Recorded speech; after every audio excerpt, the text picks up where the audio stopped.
Hey curious video watcher, Kendall here, bringing you the first ever edition to Senior Stories.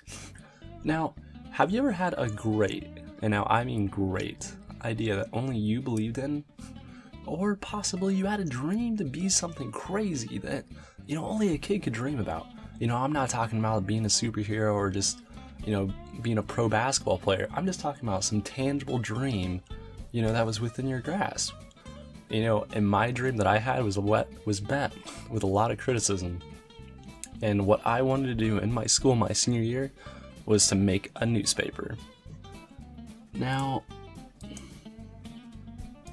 during class, I had to pitch this idea to somebody because I just knew that I would go insane if I didn't tell anybody at all.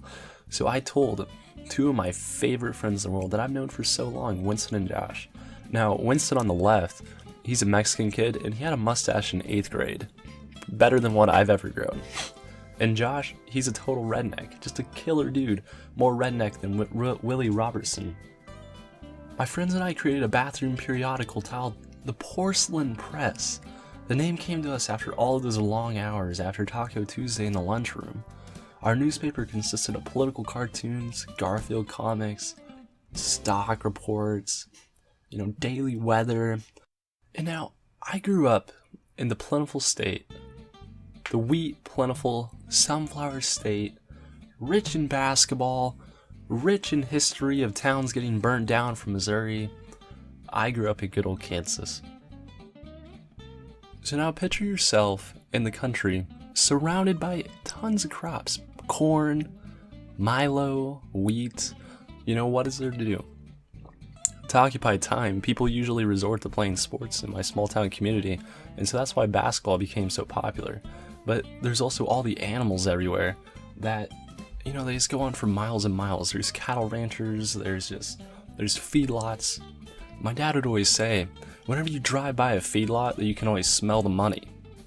It's just, it's kind of it's kind of a cool hometown thing, That's something that I think of whenever I think of home. Not more than a few days after we put up all of our periodicals, some person just decided to tear everything down. Everything was just ripped to shreds on the floor, just thrown in trash cans. Trash cans aren't supposed to have hopes and dreams inside of them. It was just a very unsettling, it was just very unsettling. And I knew for a fact it couldn't have been the administration because the administration was fully on board with it. But one thing I knew was certain. We were creating a rivalry better than Ash Ketchum and Gary Oak ever could have had. And that's kind of exciting because there's a lot of really famous people that had rivalries. You think of like Larry Bird and Magic Johnson, but our rivalry was with an unnamed person that was the creator of the King's Throne. They would pull down the porcelain press and they would put the King's Throne up. It was a Pulitzer-Hearst rivalry, was what it was. And Pulitzer and Hearst, they came together and they created yellow journalism. And what they did, they basically made the New York newspapers just so profoundly popular. And through it all, even though this was very frustrating, it was kind of cool to see how we're getting a healthy competition going and we're getting the name of our newspaper out. And I would do all of it over again just for all the memories. Through that really makes me think of Arnold Schwarzenegger's 6 rules for success. You have to trust yourself, break some rules, which is number 2. Don't be afraid to fail. Ignore the naysayers, work like hell, and give something back.